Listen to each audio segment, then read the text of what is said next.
pode esquecer das crianças não. Atos capítulo 2. Atos capítulo 2. Nós vamos ler a partir do verso 42. Já que estamos comemorando o aniversário da igreja, sempre é bom retomarmos a história da igreja no livro de Atos dos Apóstolos, de como a igreja nasceu, de como ela foi instituída. E Atos dos Apóstolos, principalmente o capítulo 2, é o capítulo em que a igreja surge no tempo e no espaço. Atos 2, 42 diz assim: E perseveravam na doutrina dos apóstolos, na comunhão, no partir do pão e nas orações. E em cada alma havia temor, e muitos prodígios e sinais eram feitos por intermédio dos apóstolos. Todos os que creram estavam juntos e tinham tudo em comum. Vendiam as suas propriedades e bens, distribuindo o produto entre todos à medida que alguém tinha necessidade. Diariamente perseveravam unânimes no templo, partiam pão de casa em casa e tomavam as suas refeições com alegria e singeleza de coração, louvando a Deus e contando com a simpatia de todo o povo. Enquanto isso, acrescentava-lhes o Senhor, dia a dia, os que iam sendo salvos.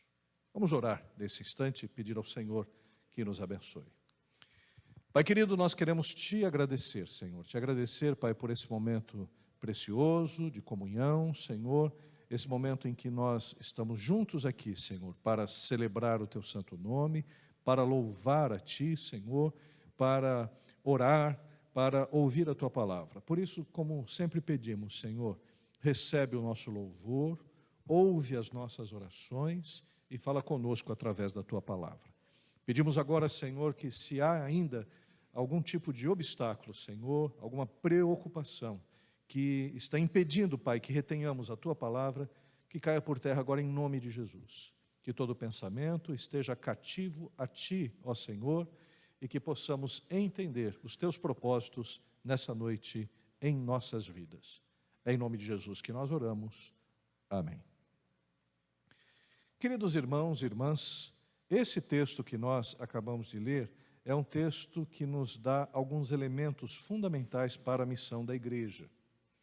A gente sabe que nem sempre a igreja é muito bem compreendida. Isso porque, às vezes, como igreja do Senhor Jesus, a igreja se afasta dos seus propósitos. Então, nosso objetivo hoje é retomar alguns aspectos, entender esses aspectos e aplicar na vida da nossa igreja nos dias de hoje. O contexto dessa passagem é o seguinte: a igreja nasce no tempo e no espaço. No dia de Pentecostes, estavam reunidos 120 no mesmo lugar, estavam ali orando, buscando a Deus. A princípio eram 500 pessoas, foi diminuindo, até que chegou ao número de 120. E esses 120 que estavam no mesmo lugar receberam o Espírito Santo de Deus. No texto bíblico diz que eles ouviram o som como de um vento impetuoso. Depois, línguas de fogo foram repartidas sobre eles e eles começaram a falar em outras línguas. Saíram do ambiente em que estavam e começaram a pregar para pessoas que estavam ali reunidas por ocasião da festa de Pentecostes. Gente de todas as nações, de vários povos, ouviram cada um as maravilhas de Deus na sua própria língua. Então ali nasce a igreja. A igreja nasceu no ambiente judeu, mas não era para ficar apenas no ambiente judeu, é para alcançar as nações. A igreja já nasceu evangelística, nasceu missionária, nasceu para alcançar as vidas.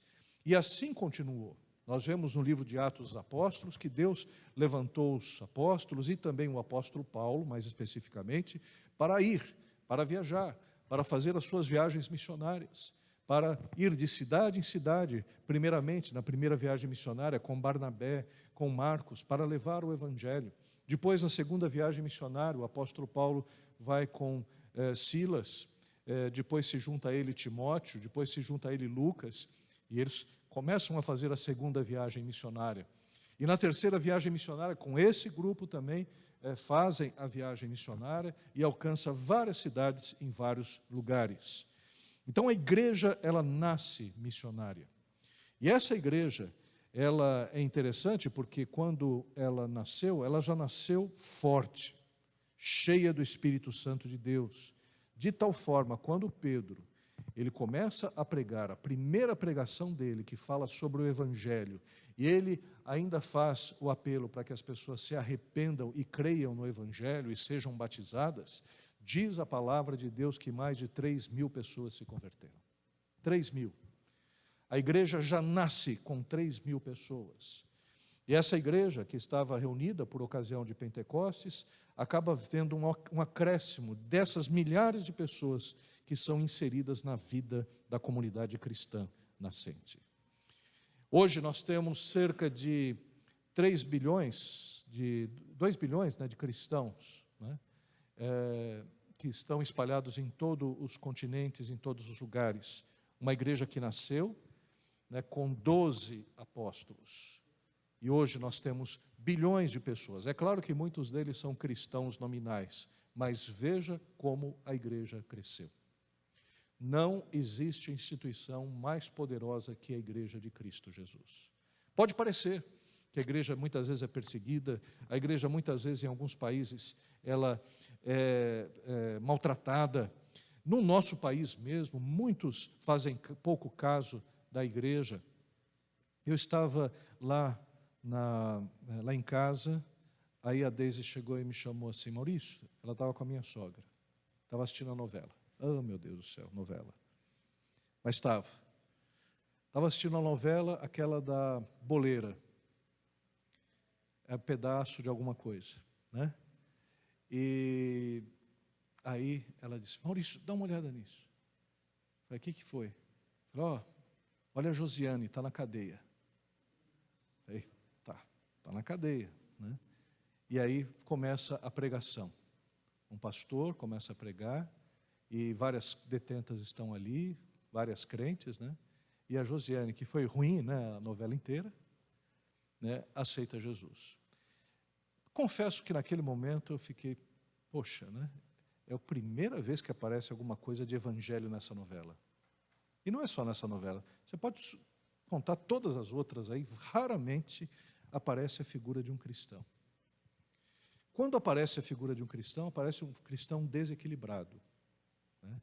Mas pelo menos apareceu a figura de uma pessoa se convertendo. Mas eu fiquei pensando, será que as pessoas acham que somente pessoas ruins, né, merecem essa chance do Evangelho? Porque o Evangelho é para todos. O Evangelho é para todos nós, porque todos nós pecamos e carecemos da glória de Deus. Todos nós. Mas vejam como o Evangelho é tratado nos meios de comunicação, né, nas redes de TV, nos rádios. Parece apenas que o Evangelho é para pessoas que estão em fim de carreira mesmo, que pessoas que estão perdidas totalmente, e a essas pessoas é que o Evangelho serve. Não, o Evangelho serve a todos nós, porque não são só aqueles assassinos, não são só os presidiários que precisam do Evangelho de Cristo Jesus. Todos os homens precisam do Evangelho de Jesus Cristo. Então, o que nós podemos perceber, até mesmo no nosso país, a mensagem do Evangelho é uma mensagem que as pessoas relegam a segundo plano, desprezam, né, e não é devidamente anunciada. Graças a Deus existe a igreja, e a igreja está aí, e a igreja vai continuar, porque Jesus Cristo disse, né, quando Pedro ele disse para o Senhor Jesus, né, o próprio Senhor Jesus perguntou, o que as pessoas pensam acerca de mim? Né? E uns dizem que era Jeremias, outros dizem que é Elias, outros dizem que é João, tal. E aí Jesus Cristo disse, né, e vocês, o que vocês acham? E Pedro fala assim, tu és o Cristo, o Filho do Deus vivo. E Jesus responde para Pedro, Pedro, você acertou. Simão, né, o nome de Pedro era Simão, Simão Bar-Jonas, Simão filho de Jonas. O que você disse não foi revelado por carne e sangue, mas o Senhor que está nos céus.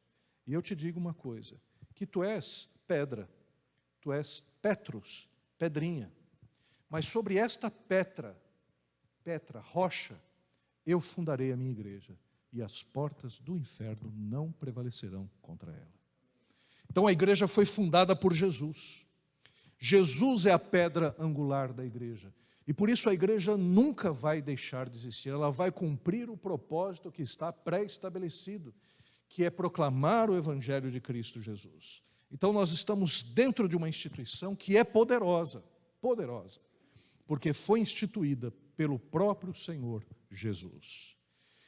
Queridos, o primeiro aspecto que eu quero destacar hoje nesta mensagem é que é importante nós conhecermos os propósitos da igreja.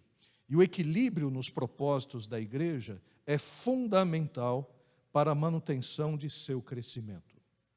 Existem fatores para o crescimento equilibrado da igreja. Tais fatores são como marcas de qualidade que distinguem um ministério do outro. O crescimento da igreja não pode ser pautado em apenas um dos propósitos da igreja. Irmãos, nós queremos crescer com equilíbrio. Nós queremos crescer porque acreditamos que a igreja cresce. Existe um fator de crescimento na igreja de Cristo. O próprio Senhor Jesus ensinou nas parábolas do reino. Ele disse que o reino de Deus é como o grão de mostarda, que é uma das menores sementes. Mas quando cai na terra, ela começa a crescer e se torna uma grande árvore e vai crescendo e crescendo cada vez mais. Então, nas parábolas do reino, nós percebemos que a igreja de Cristo Jesus é uma igreja crescente. Uma igreja que não cresce, uma igreja em que pessoas não se convertem, em que pessoas não são batizadas, não é uma igreja saudável. As igrejas, elas crescem. É claro que a forma como crescem, o ritmo como crescem, depende de cada localidade, depende da vontade de Deus, mas normalmente a igreja cresce. E nós vimos isso nessas imagens. Quantas pessoas, quantas crianças que aqui estiveram, quantos filhos dos irmãos foram aqui ensinados, cresceram, foram batizados e hoje estão aqui na igreja, estão em cargos, em funções da igreja, sendo bênção. Essa igreja tem uma história, não é uma história muito longa, é uma história de 34 anos, mas o suficiente para ver quantas pessoas por aqui passaram, quantas pessoas foram abençoar outros ministérios, quantos líderes, quantas igrejas surgiram. A Igreja Batista Nacional de Diadema, que está a primeira igreja batista, que também tem uma neta, que é a igreja de Serraria, a igreja Urbanova, que surgiu também, missionários que aqui estiveram, que foram para outros lugares, o próprio André Mira, que esteve trabalhando na Link Church, lá na Inglaterra, tantos outros irmãos que fundaram outras igrejas, saíram daqui, e abriram outros ministérios também, se ligaram a outros ministérios, porque a igreja do Senhor Jesus, ela cresce. E cresce para louvor e glória do nome de Jesus. Amém, queridos? Mas a necessidade é crescer com equilíbrio, porque se nós crescemos muito de um lado e não damos a fundamentação, o que acontece? As pessoas não permanecem. A palavra de Deus, que foi plantada no coração de tantas pessoas, acaba não crescendo adequadamente, e os crentes que deveriam ter um crescimento saudável, têm um crescimento que é um crescimento com dificuldades, com deformidades. Nós vemos igrejas deformadas, e aí nós podemos apresentar esse exemplo de desequilíbrios. Por exemplo, existe a igreja do conhecimento bíblico. A igreja do conhecimento bíblico é aquela que se dedica bastante ao conhecimento das Escrituras Sagradas, bastante à palavra e à pregação, bastante às classes de escola bíblica dominical, mas, no entanto, se essa igreja só se dedica a isso, só se dedica ao crescimento, ela se torna uma igreja teórica e crítica. Uma igreja que critica a tudo e a todos. Irmãos cabeçudos, irmãos Horácios, que nem aquele personagem do Maurício de Souza, aquele dinossaurozinho, com uma cabeça grande. Irmãos com uma cabeça de conhecimento desse tamanho, mas com o braço curto, que não faz nada. Pessoas que só veem a dificuldade dos outros. Conhecimento é importante, mas só conhecimento não é o suficiente. Existem aquelas igrejas da comunhão, que é a igreja que tudo é comunhão, que só se abraçam, gostam um do outro, estão sempre juntos, todo mundo conhece a vida um do outro, todo mundo conhece o nome dos filhos, dos netos, dos bisnetos, conhece o nome dos animais, do papagaio, do gato, do cachorro, né? É uma igreja geralmente pequena, porque é difícil você viver nesse nível de comunhão, e é um pessoal que sempre sai junto, fala junto, está sempre junto, mas muitas vezes se torna um clube fechado, resistente. Outras pessoas não conseguem entrar. É um grupo tão coeso, mas tão fechado, que até resiste a que outras pessoas entrem, né, achando que as outras pessoas podem estragar a beleza da comunhão que a igreja tem. E às vezes a gente ouve isso, como era tão boa a igreja quando era na rua Martins, uma igreja tão forte, né? Era pequena, mas todo mundo conhecia todo mundo pelo nome. Meus irmãos, que é isso, né? Nós precisamos crescer, e a gente precisa não conhecer várias pessoas para poder conhecê-las depois, para poder recebê-las. Nada de saudosismo. Aquelas fotos não é para a gente chegar e pensar, aquele tempo que era bom. O tempo bom é hoje. O tempo bom para fazer a palavra, para pregar a palavra de Deus é hoje, né? Nós precisamos entender que a obra de Deus se faz hoje. Não adianta ficar com saudosismo. Mas aquele irmão já foi para a glória celestial. Ora, já foi, né? Já está lá, né? Já está com Deus. Daqui a pouco somos nós que iremos, né? Porque às vezes a gente olha para essas fotos, como eu era magrinho e tudo mais, né? Como eu tinha cabelo, tal, né? Minha barba era preta. Não adianta isso, né? Nós estamos hoje, é hoje que é o dia aceitável do Senhor, e por isso nós devemos continuar a obra dele. Então a igreja de comunhão é uma igreja boa, é uma igreja agradável, mas ela tem que se abrir, Nós não podemos fazer clubes fechados, panelinhas, né? Não tem que ter panelinha do louvor, panelinha dos jovens, panelinha dos adolescentes, panelinha, sei lá, dos diáconos, né? Não sei, não pode haver panelinhas. Nós precisamos abrir. Uma igreja é uma igreja que tem dons e talentos. As pessoas que aceitam a Jesus Cristo como Senhor e Salvador são pessoas que agora vão ser integradas ao corpo que é a igreja e vão trabalhar, vão fazer a obra do Senhor, vão ser usadas por Deus, e a gente tem que acolher. Quanto mais pregadores, melhor. Quanto mais missionários, melhor. Quanto mais gente no louvor, melhor. Quanto mais diáconos, melhor. Quanto mais professores, melhor. Porque aí sim a igreja cresce para louvor e honra do nome do Senhor Jesus. Existe a igreja da ação social. A igreja da ação social é aquela que torna-se apenas uma ONG ou uma associação. Está preocupada, sim, com a ajuda ao próximo, e é uma das preocupações que a igreja deve ter, sim. Mas essa igreja parece que tudo é apenas para fazer as coisas sociais. Tudo é social. Tem pastores, por exemplo, que deixaram a sua igreja para ser líderes de associações. Eu conheci, pela história, vários casos de pessoas que entraram na teologia da libertação, que tinham uma característica mais marxista, e deixaram a igreja e foram para a luta armada, foram lutar contra ditaduras latino-americanas. Quer dizer, deixaram a pregação do Evangelho. Tem um filme que eu acho muito bonito, que eu sempre que posso assisto, tenho o DVD dele, que é A Missão, que conta a história de alguns jesuítas que vieram aqui para o Brasil, no sul, e estavam evangelizando os índios. E eu acho muito inteligente aquele filme, porque no final aparece um monge jesuíta que está ali sendo atacado pelos colonos, que estão acabando com os índios, matando os índios, e um deles está com a cruz, né, e fazendo uma espécie de procissão com os índios, e os índios morrendo.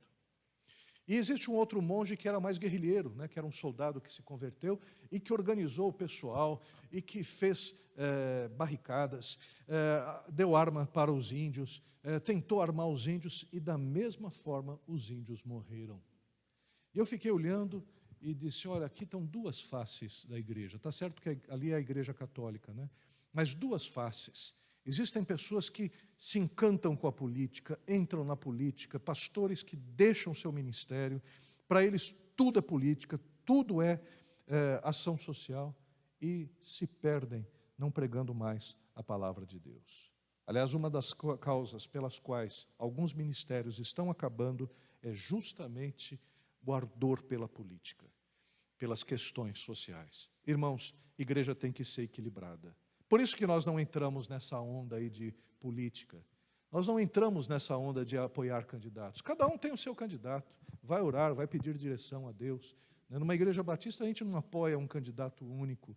Por quê? Porque se a gente atrela a nossa igreja a um candidato falho, um candidato cheio de problemas, cheio de dificuldades, aí ele faz um governo terrível, faz coisas absurdas, a igreja acaba sendo desprestigiada, acaba sendo criticada.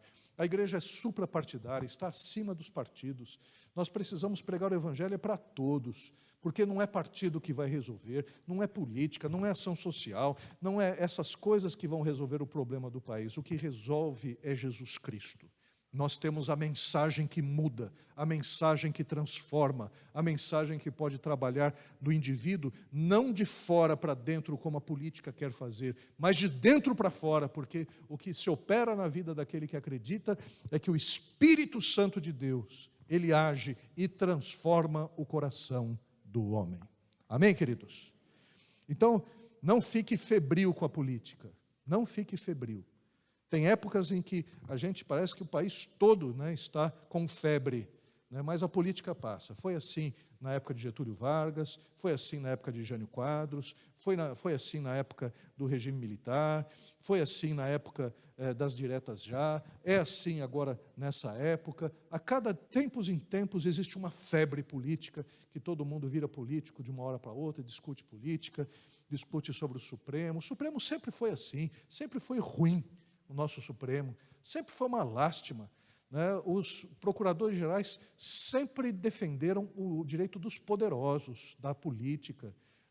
É claro que nós precisamos ter esperança, temos que orar, temos que trabalhar, temos que agir, temos que votar com consciência, mas não se enganem. A nossa mensagem como igreja não é essa. Nós não somos ONGs, nós não somos partidos políticos. Pastor não tem que ser político, pastor não tem que deixar o púlpito para se candidatar, pastor tem que pregar a palavra do Senhor, porque é esta palavra que salva, que cura e que liberta. Amém, queridos? Glórias ao nome do Senhor Jesus. Aleluia. Glórias a Deus. Existe a igreja da evangelização, e a gente pode pensar, essa igreja é a igreja certa, essa é a igreja que a gente precisa ser, mas eu quero dar exemplo de desequilíbrio. Essa igreja só evangeliza, essa igreja torna-se uma igreja rodoviária, uma igreja que se evangeliza muito, as pessoas vêm, mas saem. Uma igreja em que as pessoas não ficam, uma igreja que faz grandes movimentos, uma igreja em que existem campanhas disso, campanhas daquilo, e campanhas de cura, campanhas de libertação. As pessoas vão, vêm, vão e vêm, e as pessoas não têm um alimento sólido, ficam presas apenas à campanha. Tem igrejas que são igrejas que se tornam cada vez mais aglomerados. Não é igreja, é movimento. A gente não conhece os membros, não existe um hall de membros, as pessoas não são visitadas, é apenas uma multidão que vai e volta. São igrejas onde as pessoas não conhecem umas às outras, são igrejas que estão desequilibradas. Existem igrejas grandes, boas, existem igrejas que estão crescendo, que evangelizam bastante, que são igrejas que possuem outras instâncias, as pessoas estão aprendendo, se reúnem em pequenos grupos, se reúnem de alguma forma para manter a comunhão, mas eu estou dizendo daquela igreja que é um entra e sai, que a porta dos fundos às vezes é maior do que a porta da frente, é uma igreja desequilibrada também. E existe a igreja do louvor, que é só louvor, é só cântico, muitas vezes só louvor e oração, e torna-se uma igreja mística e alienada, porque o louvor é muito importante, faz parte do culto da igreja, nos prepara para a mensagem, mas a mensagem não pode ser preterida, não pode ser deixada para trás. Outro dia eu fui numa igreja em que começou o louvor. Irmãos, eu fui pregar nessa igreja. Aí cada grupo que ia era 3 ou 4 louvores. Isso aí não vai acabar nunca. Nunca. Havia apresentação de coreografias, mas não era uma, eram 2 pelo menos. Eu só sei, irmãos, que depois de mais ou menos umas 25, 26 músicas, é que me entregaram a palavra.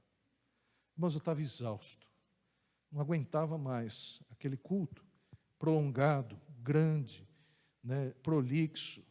Todo mundo cantou, todo mundo chegou e fez e disse. E aí eu falei, meu Deus, meu Deus, Senhor, dá graça, porque se eu trouxer a mensagem aqui que eu preparei, né, esse culto vai terminar à meia-noite. Me entregaram às 10 horas. 10 horas. E eu tive que pregar em 10 minutos. Preguei só 10 minutos. Porque não dava mais. O povo já estava saturado. E tem que ter responsabilidade, porque o povo precisa ir para casa. Tem violência aí fora, tem um monte de problemas, tem gente que pega condução. Eu preguei apenas uns 10 minutos, mas eu fiquei saturado. Todo mundo estava ali feliz porque apresentou o louvor, cantou, todo mundo fez a sua participação, mas de palavra não havia nada. É como se aquelas igrejas que são alienadas, é muito louvor, muito movimento, e tudo aquilo, e aí depois, no final do culto, você pergunta para a pessoa, e aí, como é que foi o culto? O culto foi bom, mas qual foi a palavra que foi pregada? Não sei, mas que o culto foi bom, foi bom. Quer dizer, como é que o culto pode ser bom se não há conhecimento da palavra? Se você não lembra da palavra, se a palavra não muda o seu coração, né? E tal igreja que age dessa forma, às vezes, vai por um outro caminho. Não é nem o caminho do louvor, é o caminho do entretenimento.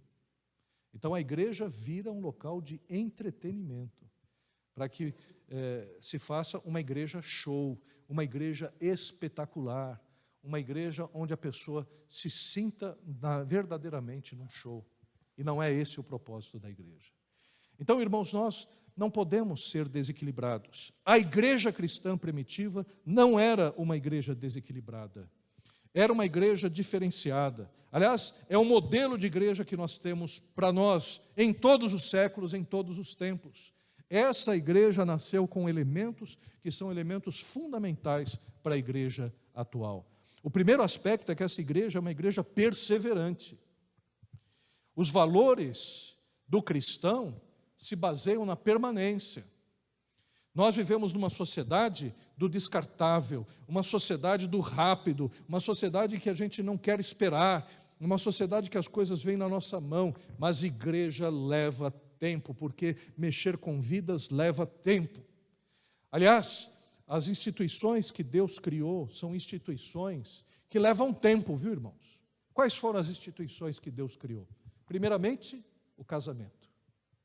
Irmãos, o casamento só floresce no terreno, na terra da fidelidade, da permanência. Não dá para que o casamento seja bom você mudando de parceiro, indo para um lugar, indo para o outro. É necessário que haja permanência, fidelidade, porque é no tempo é que as coisas vão se ajustando, que a gente vai trabalhando um com o outro. Casamento não é fácil, pelo amor de Deus, como é difícil viver com uma pessoa, mas também é muito difícil viver sem uma pessoa. A própria palavra de Deus diz, é melhor que sejam dois, porque quando um cai, o outro levanta. Quando vierem contra eles, os dois têm mais possibilidade de resistir. Quando vem o frio, os dois juntos se esquentam, né? E por aí afora, o cordão de 3 dobras não se rompe facilmente, como diz a palavra de Deus. Então o casamento exige permanência. Eu sei que existem pessoas que por problemas na vida acabam se divorciando, eu não estou julgando ninguém, não sou ninguém para julgar, mas é importante que ao casarmos na presença do Senhor, que nós busquemos fidelidade. E como é bom, né, você olhar depois de vários anos, celebrar a vida em conjunto e ver o quanto vocês foram vitoriosos, o quanto nós fomos vitoriosos, casados, o quanto nós construímos juntos para a glória de Deus Pai. Casamento é bênção. Casamento é bênção.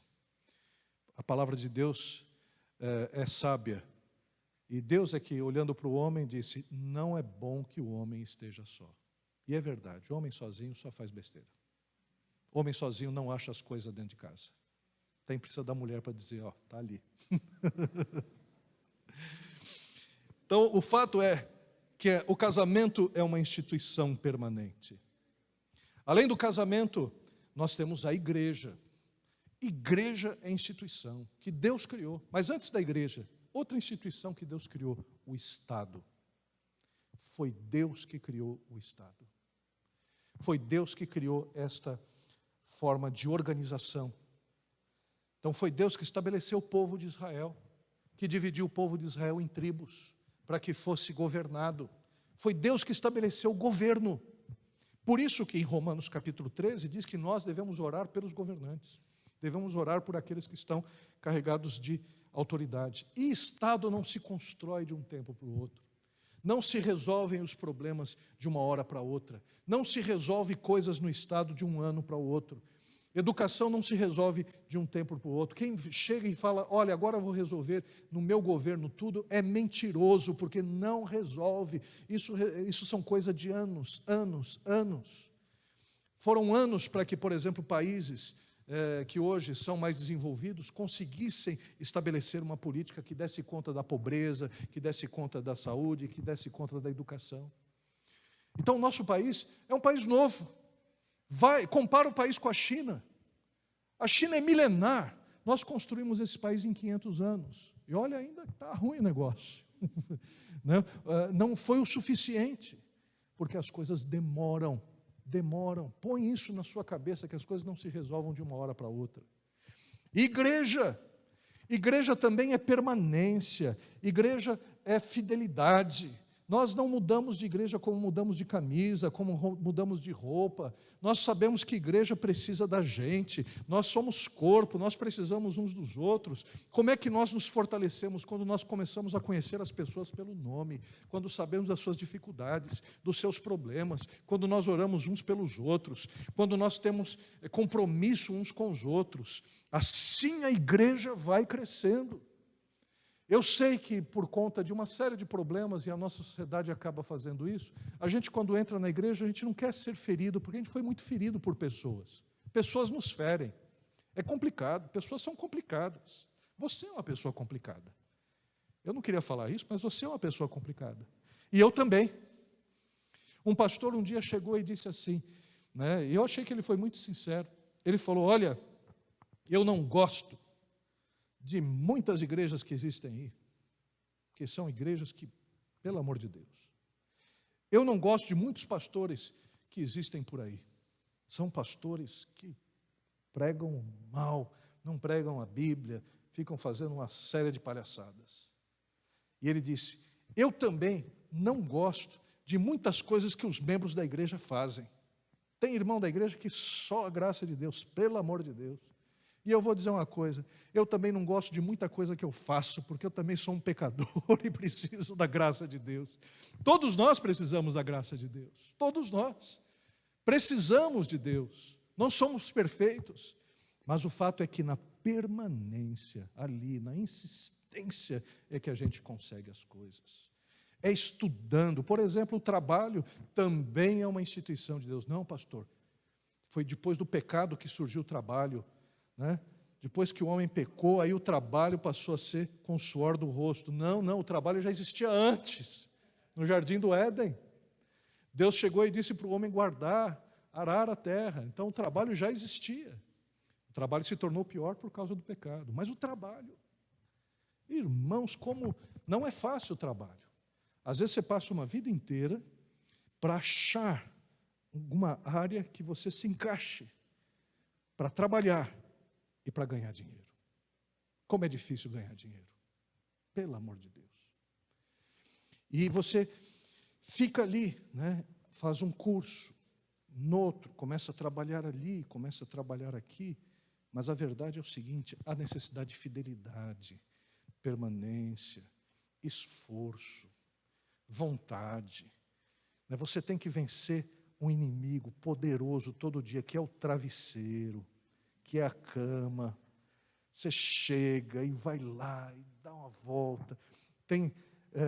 Colocou lá, tem pessoas que acordam rapidamente. Pessoas que acordam, pulam da cama quando o despertador toca. É o celular, né? Hoje não tem despertador. O celular toca, a pessoa já está pronta. Chega rapidamente. Agora tem pessoas que acordam, é um ritual.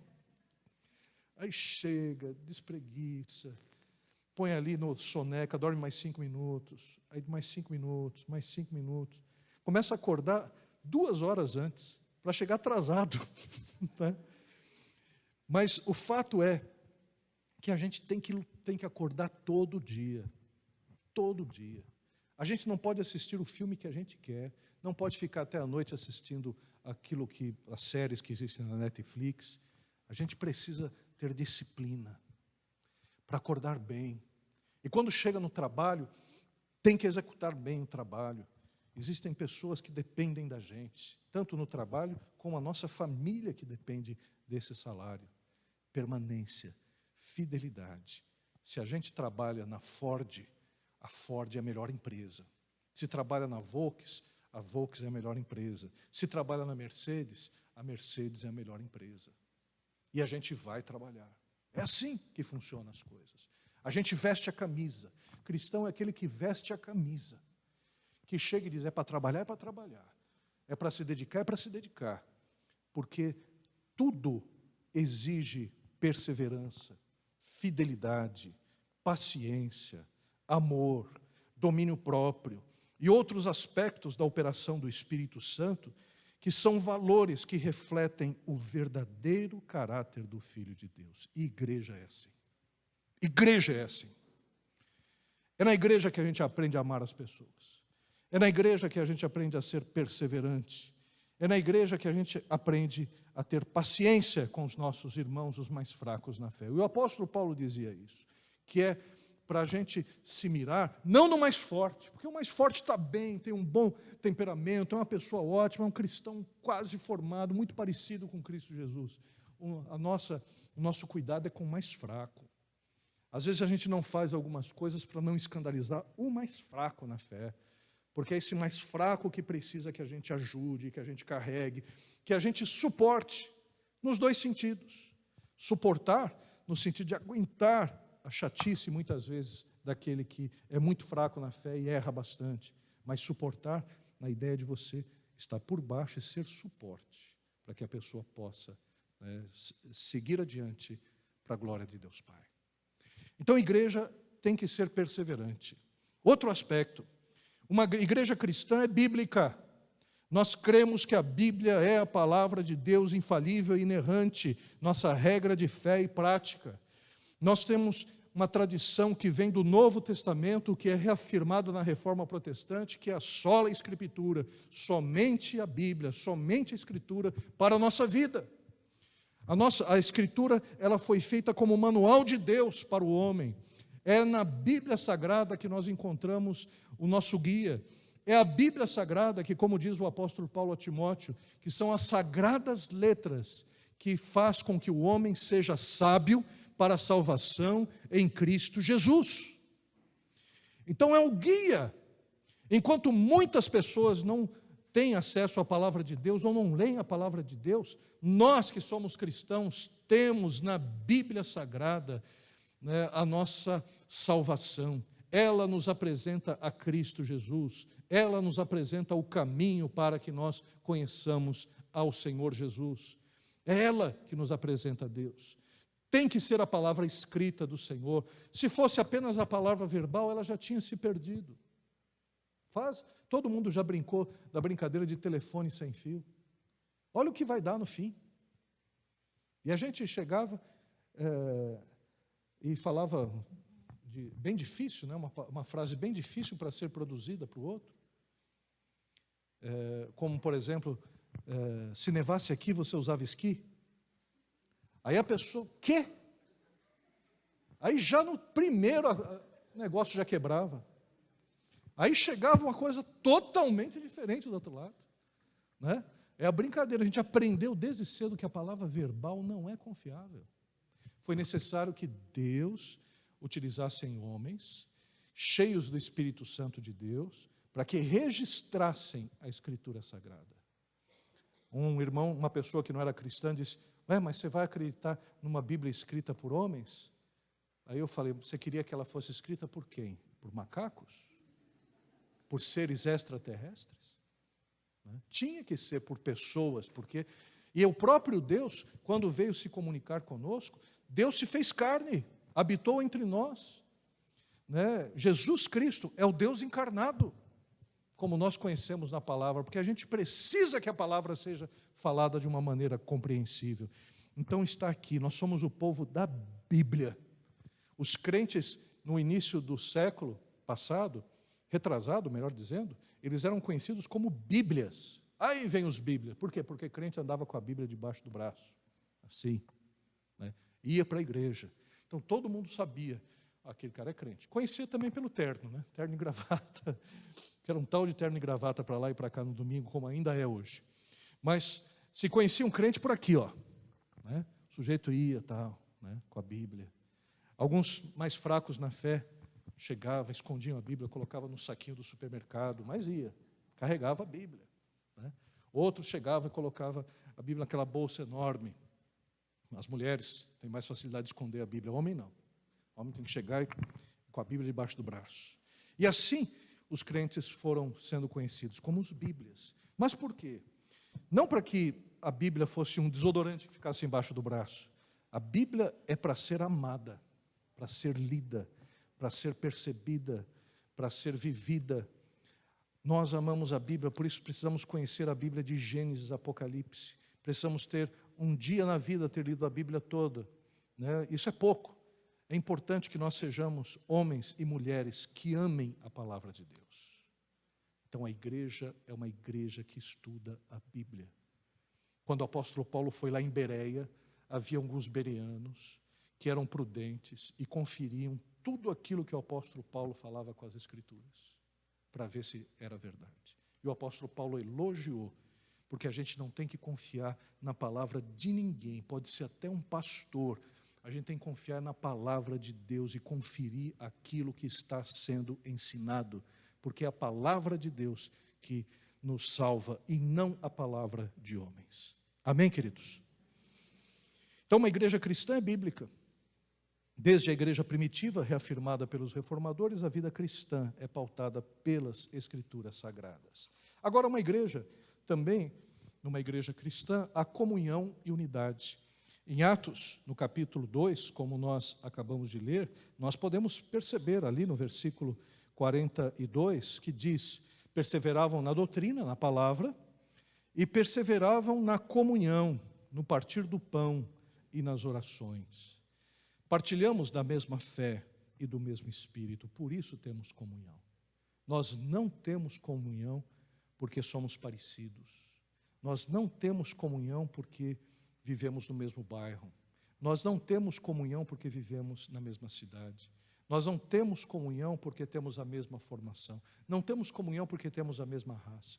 Nós não temos comunhão porque torcemos para o mesmo time. Nós temos comunhão porque o Espírito Santo de Deus habita no nosso coração.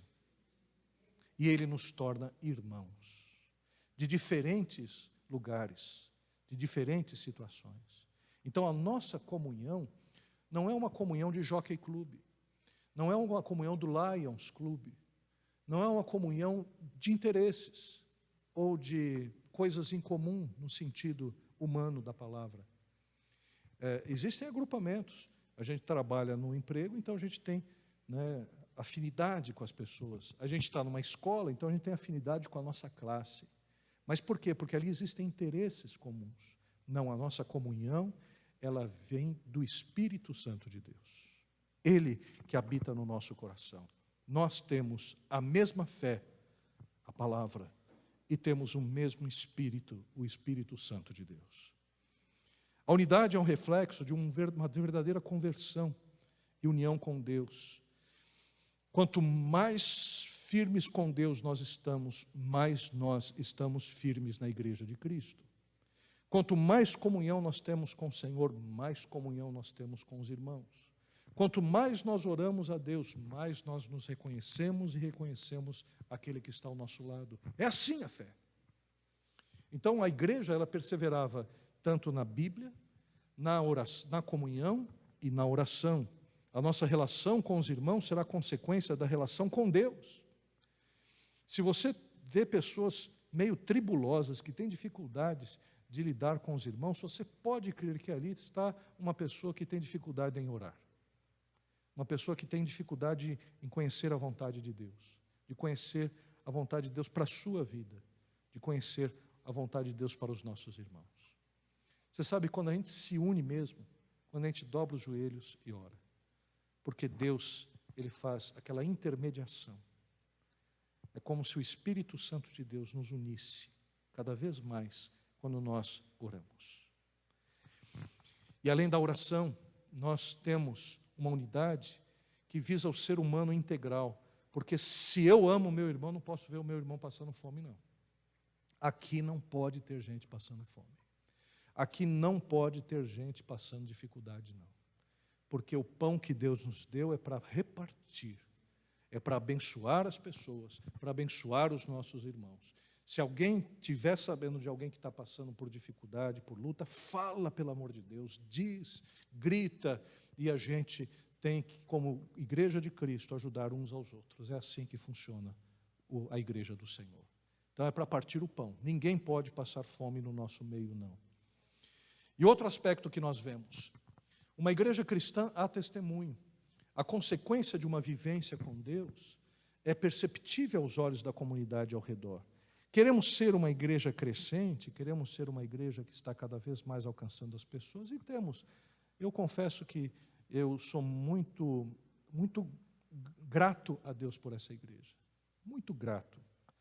Muito grato porque nós temos visto o testemunho de pessoas aqui maravilhosos.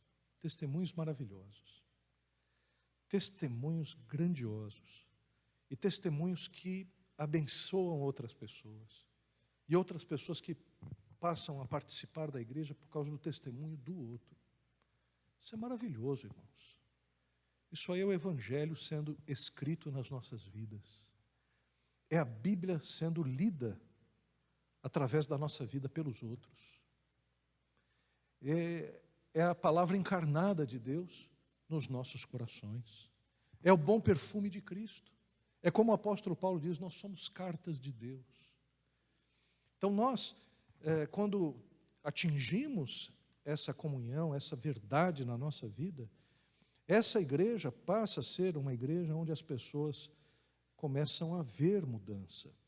À medida em que reconhecemos nossa pecaminosidade e nos achegamos a Deus, cresce o temor e a presença divina na igreja. E os sinais? Sinais são apenas decorrência de uma fé genuína e vibrante. Nós vimos aqui o testemunho de manhã da irmã Jusileide. A irmã Jusileide teve dificuldades, o irmão dela tem problemas psíquicos, psiquiátricos, atacou uma pessoa no local em que ele vive, um local muito complicado, um local dominado pelo tráfico. E ela estava na casa lá do irmão dela, e chegou o pessoal do PCC, para já acabar com isso, para já matar. Foi na casa dela, ela franzina, né, com a bengala, porque ela tem um problema no joelho, e ela foi falando para aquele povo. Foi falando para o sujeito que estava com ódio, que iria matá-la, estava armado. Ela não falou todos os detalhes, mas ele ameaçou com uma arma, ameaçou de tirar a vida dela. E ela foi falando com calma, foi dando o testemunho dela, foi falando de Deus, foi pedindo perdão pelo irmão que tinha problemas psiquiátricos, de tal forma que o homem chegou e depois saiu e disse que não poderia matá-la, porque nela havia algo diferente. Então nós podemos perceber que os sinais acompanham aqueles que creem. Eu estava um dia falando sobre anjos, numa igreja lá na Zona Leste. Era um estudo faz muito tempo. Eu nem era pastor aqui dessa igreja. Eu estava falando sobre anjos na Bíblia, e uma pessoa chegou, uma senhora, ela disse, pastor, eu quero dar um testemunho, porque eu moro sozinha. Uma senhora já com seus 60, até quase 70 anos. E olha, eu moro sozinha. E um dia entraram umas pessoas dentro de casa. E eu vi que essas pessoas entraram dentro de casa, e eu saí correndo para o meu quarto, não deu tempo de trancar a porta, e eu fiquei segurando a porta. E os rapazes que entraram na minha casa, os ladrões, eles estavam em maioria, eles tinham umas 3 pessoas e começaram a empurrar a porta. E eu segurando a porta. Até que, de repente, né, eles chegaram e saíram correndo de casa, não roubaram nada. Mas, pastor, o testemunho que eu quero dar é o seguinte. A minha vizinha depois chegou e disse assim para mim. Ela viu pela janela, eu no quarto, segurando a porta, e ela perguntou, quem eram as pessoas que estavam com ela segurando a porta? Porque ela viu várias pessoas ali segurando a porta com ela. Então, os sinais acompanham aqueles que creem. Deus, Ele nos dá livramentos maravilhosos sem que nós percebamos. E não pense que a sua vida não é um testemunho da graça de Deus, porque tem gente que está vendo algo diferente na sua vida e você nem se dá conta disso. Então, meus irmãos, nós podemos perceber que numa igreja cristã há o testemunho, sinais são percebidos na vida dos cristãos, em decorrência de uma fé genuína e uma fé vibrante. E por fim, uma igreja cristã é irresistível, irmãos. Uma igreja firmada nos valores de Deus torna-se uma família aconchegante, aprazível, abençoada para os domésticos da fé. Mas não somente isso. Uma igreja firmada nos valores de Deus torna-se atração para aqueles que não conhecem a Deus. Porque diz a palavra do Senhor no versículo 46, que diariamente perseveravam unânimes no templo, partiam o pão de casa em casa e tomavam as suas refeições com alegria e sigileza de coração. E louvando a Deus e contando com a simpatia de todo o povo.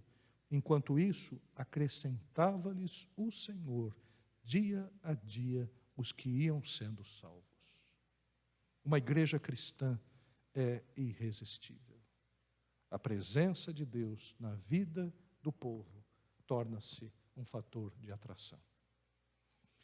A gente não precisa fazer grandes campanhas evangelísticas. A gente não precisa fazer grandes manifestações. A gente não precisa encher a Paulista ou encher as vias de São Paulo com pessoas para dizer que São Paulo ou São Bernardo é do Senhor Jesus Cristo. O que a gente precisa é deixar que o Espírito Santo haja nos nossos corações. O que a gente precisa é que a igreja seja cada vez mais pautada por Cristo Jesus. E uma igreja perseverante, uma igreja que lê a palavra, uma igreja que ora, uma igreja que está em comunhão, uma igreja que parte o pão, é uma igreja irresistível. Que sejamos, temos tido bênçãos nessa área, mas que cada um de nós leve a sério isso, sabendo de que Deus é o nosso Senhor. E por fim, a conclusão, a igreja cristã deve aceitar o desafio de ser apenas aquilo pela qual foi formada. Nós não estamos aqui para ser entretenimento, não estamos aqui para ser clube, não estamos aqui para ser um trabalho apenas social, sendo que o trabalho social é um dos aspectos da igreja. Mas não estamos aqui apenas para fazer louvorzões. Nós não estamos aqui apenas para fazer uma escola bíblica, um seminário teológico. Nós estamos aqui para ser uma igreja equilibrada, uma igreja que lê a Bíblia, uma igreja que ora, uma igreja que tem comunhão, uma igreja perseverante e sim, aí sim, uma igreja que evangeliza. Amém, queridos? Vamos ficar em pé?